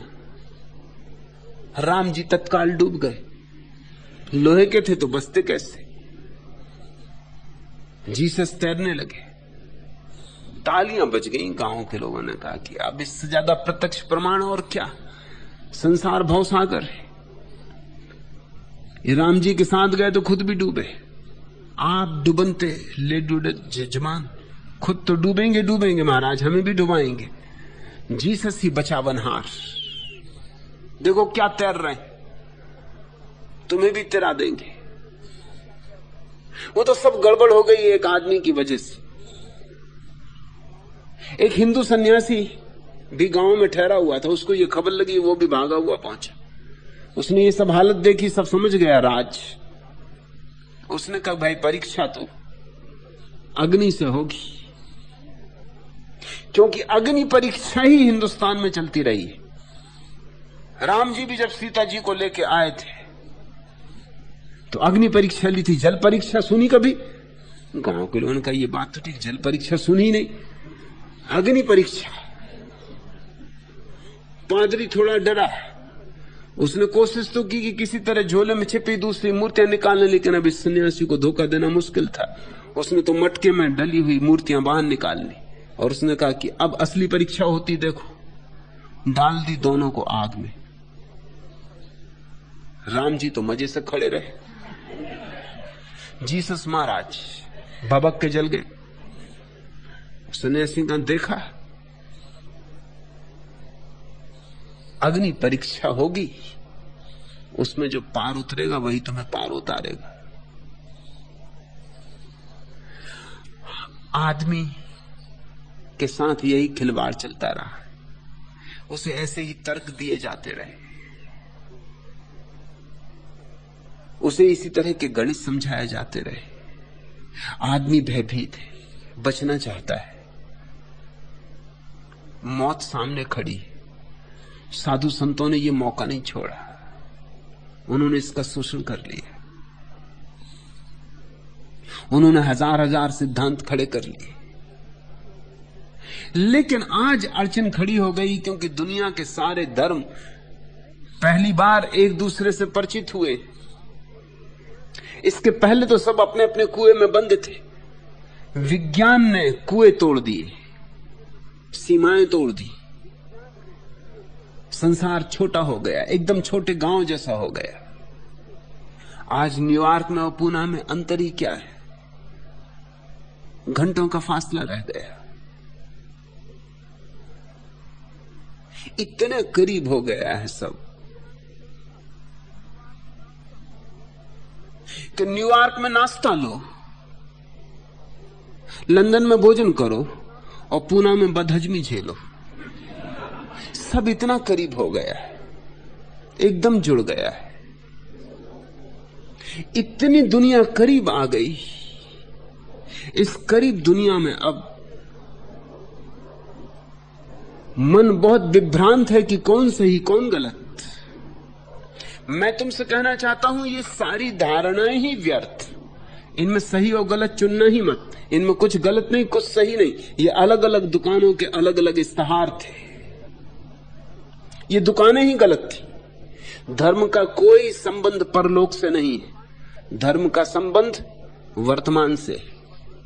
धर्म का कोई संबंध मृत्यु के पार से नहीं है, धर्म का मौलिक संबंध जीवन के निखार से। धर्म का कोई संबंध पाप और पुण्य से नहीं है, धर्म का संबंध है मूर्छा और जागरण से। तुम जागो, और जागोगे तो अभी ही जाग सकते हो, कल नहीं। इस क्षण को जागरण का क्षण बना लो, इस क्षण को निखार लो, इस क्षण को उत्सव रस में कर लो, फिर सब शेष अपने आप ठीक हो जाएगा। क्योंकि दूसरा क्षण इसी क्षण से पैदा होगा, वो और भी रसपूर्ण होगा। और अगर कोई जन्म है, और मैं जानता हूं कि मृत्यु के बाद जन्म है, जीवन है, लेकिन तुमसे कहता नहीं कि मेरी बात पे भरोसा करो। मेरा जानना उस पर तुम्हें कोई अपने आधार खड़े नहीं करने। लेकिन अगर यह जीवन तुम्हारा सुंदर हुआ तो आने वाला जीवन इसी जीवन से तो उम्मीदेगा और भी सुंदर होगा। और तुम पाप पुण्य में चुनने की बजाय जागृति और मूर्छा में चुनो। क्योंकि पाप और पुण्य तो सभी धर्मों के अलग अलग है, लेकिन जागृति और मूर्छा सभी धर्मों की अलग अलग नहीं हो सकती। ईसाई जागे तो भी जागे, और हिंदू जागे तो भी जागे, और जैन जागे तो भी जागे। जागरण हिंदू नहीं होता और न मुसलमान होता। जागरण तो बस जागरण है, और मूर्छा मूर्छा है। हां, पाप पुण्य में बड़े भेद हैं।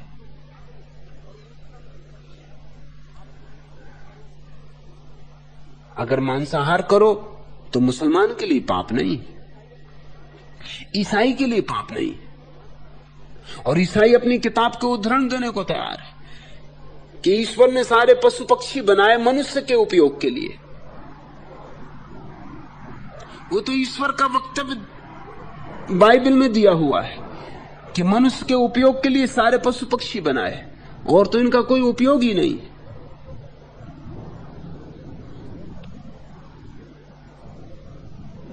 अगर जैनों से पूछो तो मांसाहार महापाप है,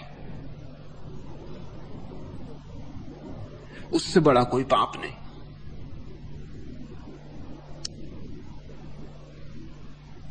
लेकिन रामकृष्ण मछली खाते रहे और मुक्त हो गए। जैनों के हिसाब से नहीं हो सकते। जैनों के हिसाब से रामकृष्ण को परमहंस नहीं कहना चाहिए। हंसा तो मोती चुग गए और ये मछली चुग रहे, और परमहंस हो गए मछली चुग चुग के। और बंगाली मछली न चुगे तो चले नहीं कान।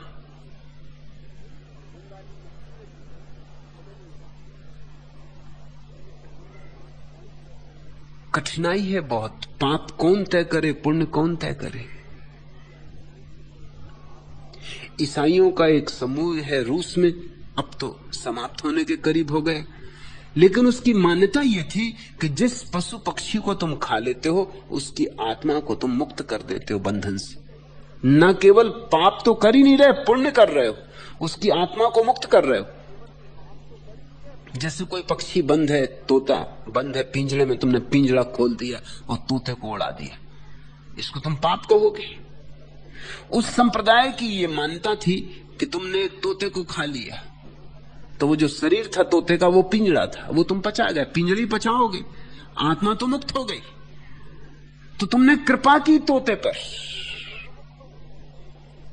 तुमने तोते का बड़ा कल्याण किया। अब उसकी आत्मा बंधन से मुक्त हो गई और चूंकि मनुष्य ने उसे पचा लिया, अगला जन्म उसका अच्छा जन्म होगा। इसी आशा में तो हिंदू भी नरबलि देते रहे, आज भी देते हैं, आज भी मूढ़ों की कमी नहीं है। इस देश में अश्वमेध यज्ञ हुए, अश्वमेध और गौ माता की पूजा करने वाले गोमेध भी करते रहे। वे ही ऋषि मुनि गौमेध की तो बात छोड़ दो, नरमेध भी करते रहे। लेकिन यज्ञ की वेदी पर चढ़ाई गई गौ सीधी स्वर्ग जाती।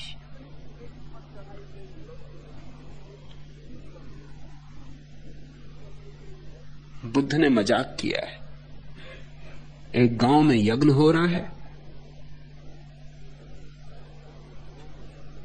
भेड़ बकरियां काटी जा रही और बुद्ध आ गए, बस ठीक समय पे आ गए। उन्होंने पूछा उस पंडित को, पुरोहित को, जो ये कर रहा है हत्या का कार्य।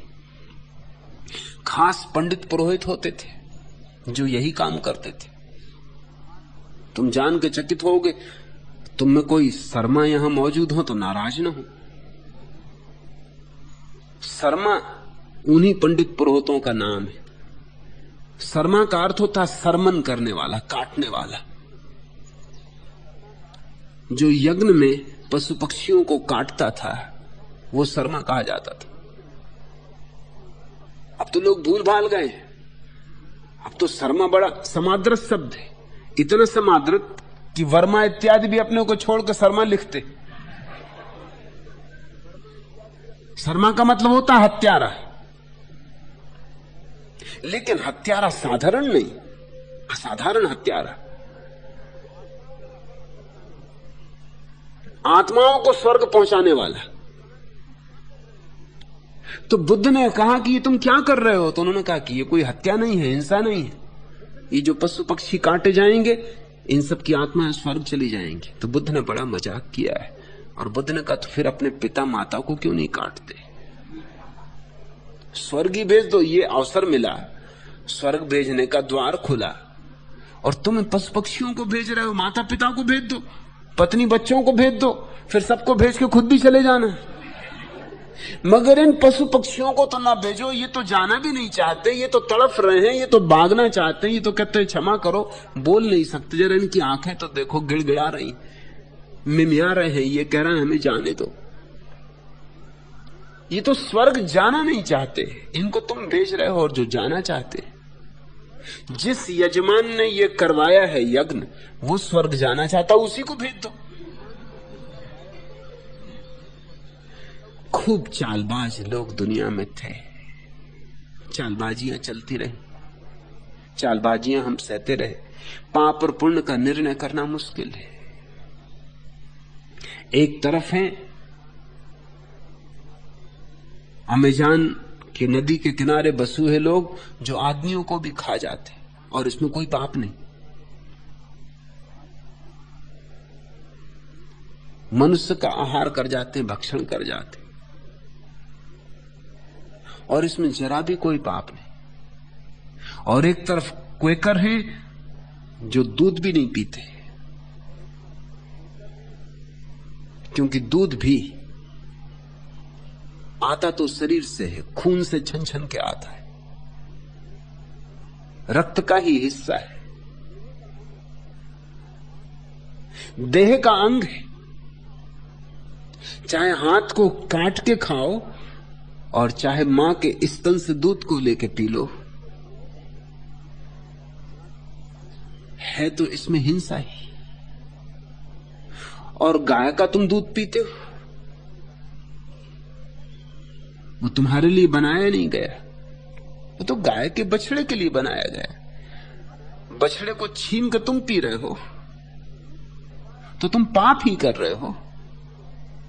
फिर दूध सिवाय आदमी को छोड़कर कोई पशु एक उम्र के बाद नहीं पीता, इसलिए अप्राकृतिक भी है।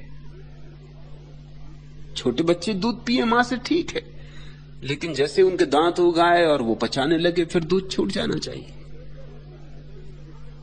तो एक तरफ क्वेकर हैं जो दूध भी नहीं पीते। क्वेकर मेहमान मेरे घर रुके, सुबह मैंने उनसे पूछा आप चाय लेंगे, कॉफी लेंगे, दूध लेंगे? उन्होंने मुझे ऐसे चौंक के देखा जैसे किसी जैन मुनि से तुम पूछो कि अंडा लेंगे कि मछली लेंगे कि गौमांस, क्या विचार है? ऐसे मुझे चौंक के देखा। कहा आप और इस तरह की बात पूछते? मैंने कहा कुछ भूल हुई? उन्होंने कहा कि क्वेकर और दूध, चाय, कॉफी। दूध तो हम छू नहीं सकते, दूध तो पाप है, दूध तो हिंसा है, मांसाहार का हिस्सा है। बड़ी अजीब दुनिया है। हिंदुस्तान में तो लोग समझते हैं दूध सबसे ज्यादा शुद्ध आहार, सात्विक आहार। अगर कोई आदमी सिर्फ दूध ही दूध पी कर दुग्धाधारी हो जाए तो उसको लोग महात्मा मानते हैं। क्वेकर की दृष्टि में इस आदमी से बड़ा पापी नहीं, दूध ही दूध पी रहा है, शुद्ध मांसाहारी है। तो क्या पाप है, क्या पुण्य है? मेरी दृष्टि में ये सब पाप पुण्य सामाजिक व्यवस्थाएं हैं। ये पाप पुण्य वस्तुतः मूल्यवान नहीं है। ये ऐसे ही है जैसे रास्ते के नियम, बाएं चलो कि दाएं चलो। बाएं चलो तो भी ठीक है और दाएं चलो तो भी ठीक है। हिंदुस्तान में लिखा होता बाएं चलो, अमेरिका में लिखा होता दाएं चलो। नियम कुछ ना कुछ चाहिए। रास्ते पे सभी तरफ लोग चलें तो दुर्घटनाएं हो जाएंगी, बहुत दुर्घटनाएं हो जाएंगी। शायद कोई भी अपने घर नहीं पहुंच पाएगा, ट्रैफिक जाम हो जाएंगे। तो नियम बनाना पड़ता है। नियम उपयोगी हैं, लेकिन नियम की कोई शाश्वतता नहीं है। ऐसे ही ये तुम्हारे पाप पुण्य के नियम है। जिन लोगों के साथ रहते हो, जिनकी सड़क पर चलते हो, बाएं चलो कि दाएं चलो वैसा मान के चल लेना, मगर इनका कोई वास्तविक मूल्य नहीं। फिर वास्तविक मूल्य किस बात का है? दो ही बातों का है। मूर्छा से जियो तो पाप और होश से जियो तो पुण्य। और मेरे देखे ये समझ में आया है कि जो आदमी जितना होश से जिएगा चकित हो जाएगा। जो जो गलत है वो अपने आप छूटता चला जाता, अपने आप। जो जो गलत है छोड़ना नहीं पड़ता, छूट जाता है। क्योंकि होश से भरा हुआ आदमी कैसे कर सकता है गलत को? जैसे अंधा आदमी तो शायद कभी दीवार से निकलने की भी कोशिश करे, आंख वाला कैसे दीवार से निकलने की कोशिश करेगा? आंख वाला तो दरवाजे से निकलता है। ऐसे ही जिसके पास जागरण के चक्षु, ध्यान की आंख है, वो जो भी करता है ठीक करता है। मुझसे जब लोग पूछते हैं कि ठीक क्या है, तो उनको मैं कहता हूं कि ब्यौरे में मत जाओ, क्योंकि ब्यौरे का तो तय करना बहुत मुश्किल है। एक तरफ ईसाई हैं जो कहते हैं सेवा करो, जितनी सेवा करोगे उतना ही स्वर्ग निकट है। अस्पताल खोलो, कोढ़ियों का हाथ पैर दबाओ, स्कूल चलाओ। और एक तरफ तेरापंथी जैन है जो कहते हैं रास्ते के किनारे कोई प्यासा भी मरता हो तो तुम चुपचाप अपने रास्ते पे चले जाना, उसको पानी भी ना पिलाना। क्यों? उनका भी हिसाब है। वो कहते हैं वो आदमी रास्ते के किनारे तड़फ के मर रहा है, जरूर किसी पिछले जन्म के पाप का फल भोग रहा है। अब तुम उसको पानी पिला दो तो पाप का फल भोगने से वंचित कर दिया। वंचित करने का मतलब यह कि फिर कभी भोगना पड़ेगा। तुमने उसका और यात्रा बढ़ा दी। उनका गणित समझो, उसको फल भोग लेने दो बेचारे को, तो झंझट खत्म हो जाए।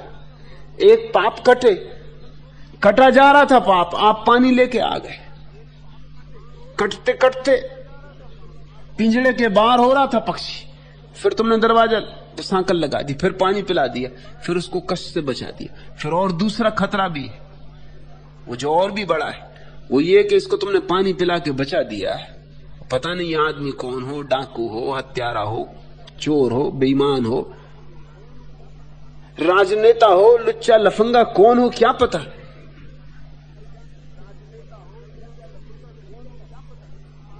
और कल जाके ये किसी की हत्या कर दे तो फिर तुम भी पाप के भागीदार होगे।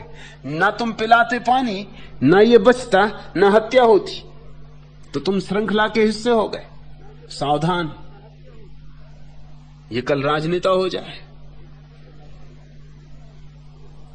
कोई भी हो सकता है। जब मैं स्कूल में पढ़ता था तो जो मुझे नागरिक शास्त्र पढ़ाते थे अध्यापक, उनसे मेरा बड़ा विवाद हो गया था। विवाद इस बात पे हो गया था कि वो कहते थे कि स्वतंत्र लोकतंत्र में कोई भी व्यक्ति देश का प्रधानमंत्री हो सकता है। और मैं उनसे कहता था ये कैसे हो सकता, कोई भी व्यक्ति, कोई योग्यता चाहिए, कोई भी कैसे हो सकता है, कोई कुशलता चाहिए। फिर वे तो चल बसे, लेकिन जब मोरारजी देसाई प्रधानमंत्री हुए तो मैंने उनकी चल बसी आत्मा से क्षमा मांगी। मैंने कहा माफ करो, हे मेरे नागरिक शास्त्र को पढ़ाने वाले शिक्षक, तुम ठीक ही कहते थे। जब मोरारजी देसाई भी हो सकते हैं तो कोई भी हो सकता है। मेरी गलती थी, तुमने ठीक ही कहा था, मेरा विवाद करना उचित ना था। अब क्या पता इसको पानी पिला दो, कल देश का प्रधानमंत्री हो जाए और फिर हजारों तरह के उपद्रव करे, हजारों तरह के उपद्रव करवाए, तो सबका पाप किस पे लगेगा। तो तेरा पंथ मानता है कि राह में पड़े हुए प्यासे आदमी को पानी भी मत पिलाना, और एक तरफ ईसाई है, वो मानते हैं कि हमेशा डोर और बाल्टी साथ में रखो कि कहीं कोई प्यासा मिल जाए, जल्दी से कुएं में डालो डोर, निकालो पानी पिलाओ, सब इंतजाम पास में रखो।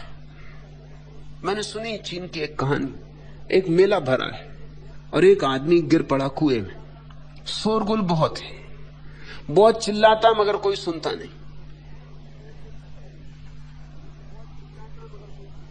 तब एक बौद्ध भिक्षु उसके पास आके रुका, उसने नीचे डाला, नजर डाली, वो आदमी चिल्लाए कि बचाओ महाराज, हे भिक्षु महाराज मुझे बचाओ, मैं मरा जा रहा हूं।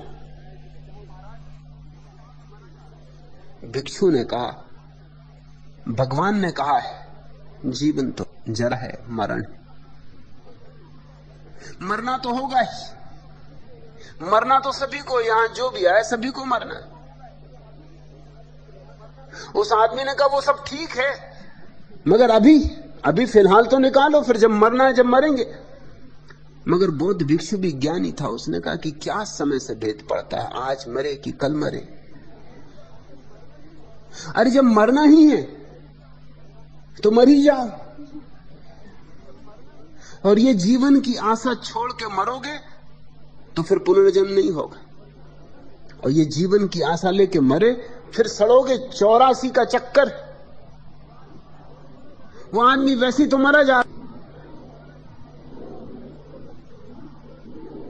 बौद्ध भिक्षु तो आगे बढ़ गया, ज्ञान की बात कह दी, मतलब की बात कह दी, सुनो सुनो, समझो समझो, ना समझो ना समझो। उसके पीछे एक कन्फ्यूशियन भिक्षु आके रुका, उसने भी देखा नीचे, वो आदमी चिल्लाया कि महाराज तुम बचाओ। कन्फ्यूशियस को मानने वाले ने कहा घबरा मत। कन्फ्यूशियस ने अपनी किताब में लिखा है कि हर कुएं पे पाट होनी चाहिए, आज ये प्रमाण हो गया, इस कुएं पे पाट नहीं इसलिए तू गिरा, अगर पाट होती कभी ना गिरता। हम सारे देश में आंदोलन चलाएंगे कि हर कुएं पे पाट होनी चाहिए। उसने कहा ये सब तुम करना, पीछे भी बन जाएगी तो क्या हो गया, मैं तो गिर चुका हूं। उसने कहा तू तो फिक्र मत कर, ये सवाल व्यक्तियों का नहीं, व्यक्ति तो आते रहते जाते रहते, सवाल समाज का है। वो गया और मंच पर खड़ा हो गया और मेले में लोगों को समझाने लगा कि भाइयों हर कुएं पे पाठ होनी चाहिए। तब एक ईसाई पादरी आके रुका, उसने जल्दी से अपने झोले में से बाल्टी निकाली, रस्सी निकाली, बाल्टी डाली, रस्सी डाली, आदमी को कहा कि पकड़ ले रस्सी, बैठ जा बाल्टी में, खींच लिया उसे बाहर। वो आदमी पैरों पर गिर पड़ा। उसने कहा कि तुम्हें सच्चे धार्मिक आदमी हो। बौद्ध भिक्षु आया, वो मुझे धम्मपद की गाथाएं सुनाने लगा। आया, वो मुझे कहने लगा सब कुओं पे पाट बनवा देंगे, तू मत घबरा, तेरे बच्चे कभी भी नहीं गिरेंगे। एक तुम ही सच्चे जो तुमने मुझे बचाया। मगर एक बात मेरे मन में उठती कि एकदम से बाल्टी रस्सी कहां से ले आए। उसने कहा मैं ईसाई हूं, हम सब इंतजाम पहले करके चलते, सेवा हमारा धर्म है और हमारी तुमसे इतनी ही प्रार्थना है, ना तो जरूरत है कुओं पे पाट बनाने की, ना जरूरत है धम्मपद की गाथाओं को याद करने की। ऐसे ही गिरते रहना ताकि हम भी बचाएं, हमारे बच्चे भी बचाना। गिरते रहना, क्योंकि न तुम गिरोगे ना हम बचाएंगे तो फिर स्वर्ग कैसे जाएंगे। यहां सबके अपने हिसाब है, यहां किसी को किसी और से प्रयोजन नहीं। यहां क्या पुण्य क्या पाप, मेरे हिसाब में एक ही पाप है, मूर्छित जीना। ऐसे जीना जैसे तुम शराब पी के जी रहे हो, और ऐसे ही लोग जी रहे हैं। दरिया कहता है जागे में जागना है, और हम तो जागे में सोए, सोए में तो सोए ही हैं, जागे में सोए। हमें जागे में जागना है और फिर सोए में भी जागना है। कृष्ण ने कहा है जब सारे लोग सोए होते तब भी जो वस्तुतः योगी ध्यानी जागा होता, गहरी से गहरी नींद में भी उसके ध्यान का दिया नहीं बुझता, उसका ध्यान का दिया जलता रहता। तो मैं तुमसे कहता हूं जागो, होश को संभालो, फिर तुम जो भी करोगे वह ठीक होगा। ठीक करने से होश नहीं संभलता, होश संभलने से ठीक होता है। गलत छोड़ने से होश नहीं संभलता, होश संभलने से गलत छूटता है। मैं अपने सारे धर्म को एक ही शब्द में तुमसे कह देना चाहता हूं, वह ध्यान, जागरण।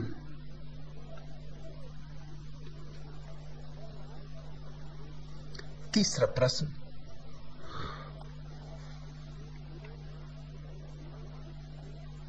भगवान बुरे कामों के प्रति जागरण से बुरे काम छूट जाते हैं, तो फिर अच्छे काम जैसे प्रेम भक्ति आदि के प्रति जागरण हो तो क्या होता है?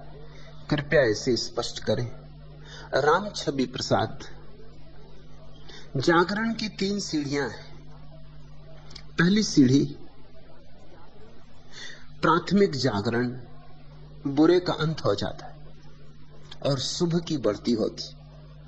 अशुभ विदा, शुभ विदा होने लगता है, शून्य घना होता है। और तृतीय चरण शून्य भी विदा हो जाता है। तब जो सहज अवस्था रह जाती है, जो शुद्ध चैतन्य रह जाता है, बोध मात्र, वही बुद्धावस्था है, वही निर्वाण है। शुरू करो जागना तो पहले तुम पाओगे जो गलत है छूटने लगा। जाग कर सिगरेट पियो, तुम ना पी सकोगे। आदमी बाहर ले जाता, भीतर ले आता, बाहर ले जाता, भीतर ले, इसमें क्या पाप? किसी का क्या बिगाड़ रहा है?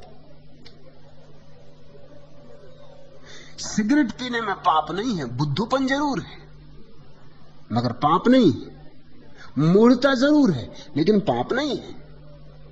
मूढ़ता इसलिए कि शुद्ध हवा ले जा सकता था और प्राणायाम कर लेता।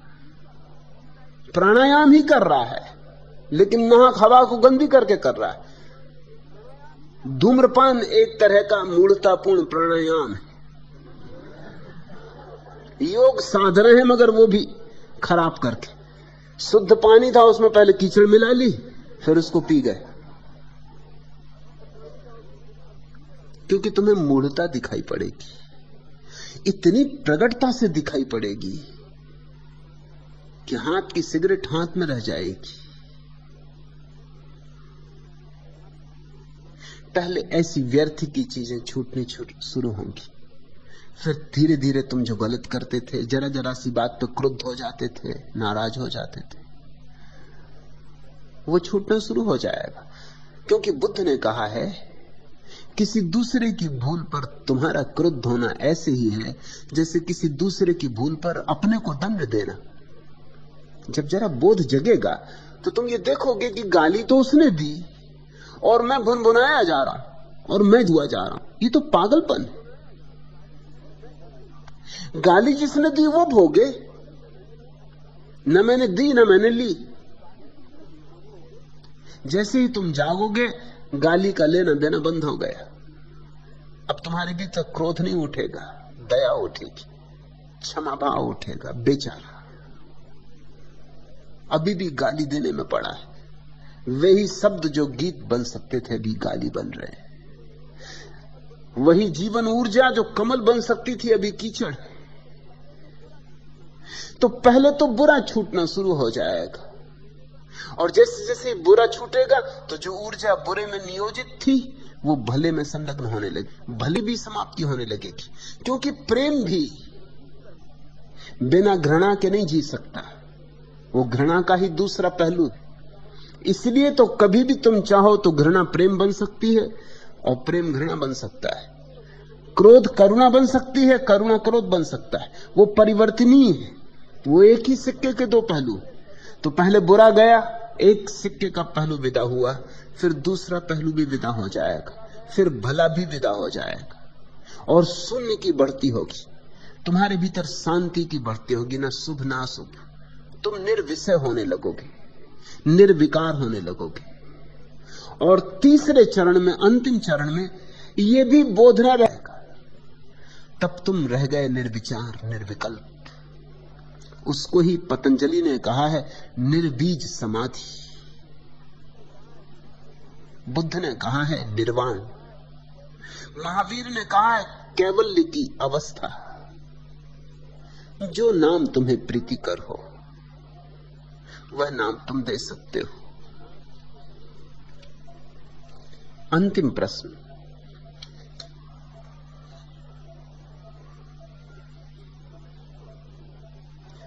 भगवान, प्रभु मिलन में वस्तुतः क्या होता है? पूछते डरता हूं, पर जिज्ञासा बिना पूछे मान। जिसे खोजने चले हैं उसे खोज से क्या होगा? जिसकी तलाश पे निकले हैं उसे मिलने से क्या होगा? ये सहज भाव है मन में उठने वाला। जब कमल खिलेंगे तो कैसी सुवास होगी, कैसा रंग होगा, कैसा रूप होगा। अमी झरत विकसत कमल। जब अमृत बरसेगा, नहा नहा जाएंगे तो कैसी अनुभूति होगी, कैसी गदगद अवस्था होगी। यह जिज्ञासा बिल्कुल स्वाभाविक है,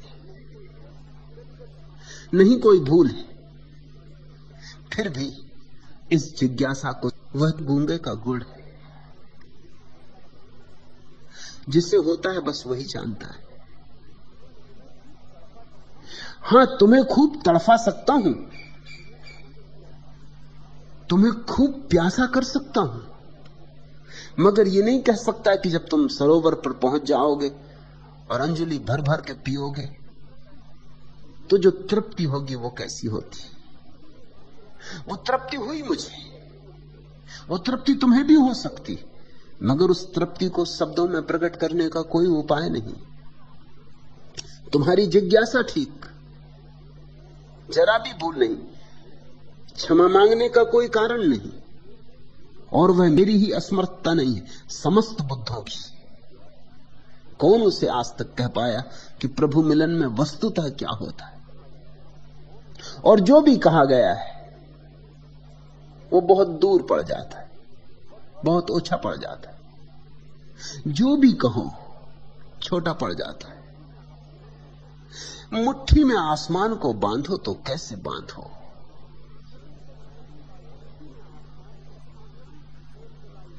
साधारण से काम चलाओ शब्दों में निशब्द को कैसे प्रकट करो। बहुत कठिनाई, असंभावना है। गिली ज्वाला के रंगों में रंगवाई, घन अगर धूम लेखा से लहरे कुंतल, उजली चितवन में ओढ़े बलाकों के दल, सांसों में वासित रह रहे शहर शहर कर, सरसर बहती है आभा की पुरवाई। आंधियां पीत पल्लव सी झर बिज जाती, तमकी हिलोर संदेश दिवस की लाती। पिस गई बिजलियां पथ में रथ चक्रों से, उड़ उड़कर पीली रेणु क्षितिज पर छाई। नभ का कदम्ब दीपक फूलों में फूला, दुख का विहंग भूखे नीड़ों को भूला। आतप तन दिन की सप्तरंगणी छाया, निशिबन कण तृण प्राणों निशा मुकाई। इतना ही कहा जा सकता है। जीवन मेरा निष्कंप शिखा दीपक की, लौ से मिल लो अब असीमता पाई। बूंद सागर में मिल जाता है और असीम हो जाता है। छोटी सी लौ अनंत रोशनी में एक हो जाती,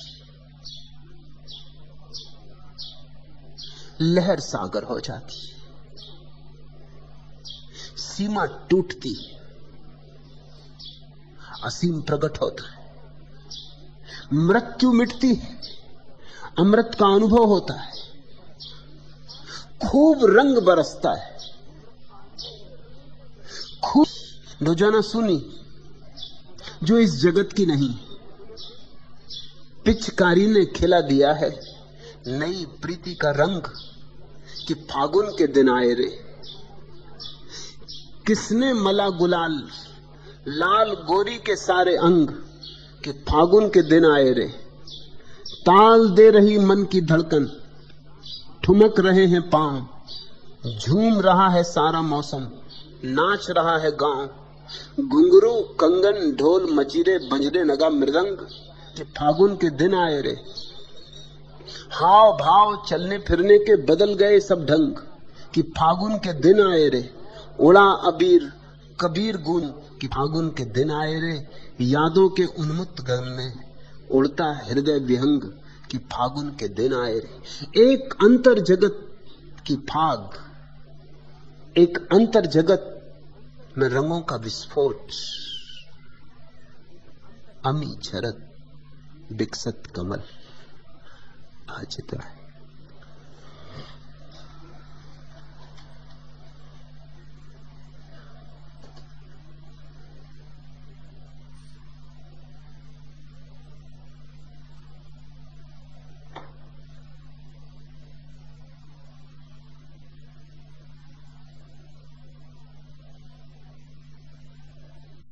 अगर यह वीडियो आपको अच्छी लग रही हो तो वीडियो को लाइक और चैनल को सब्सक्राइब करें।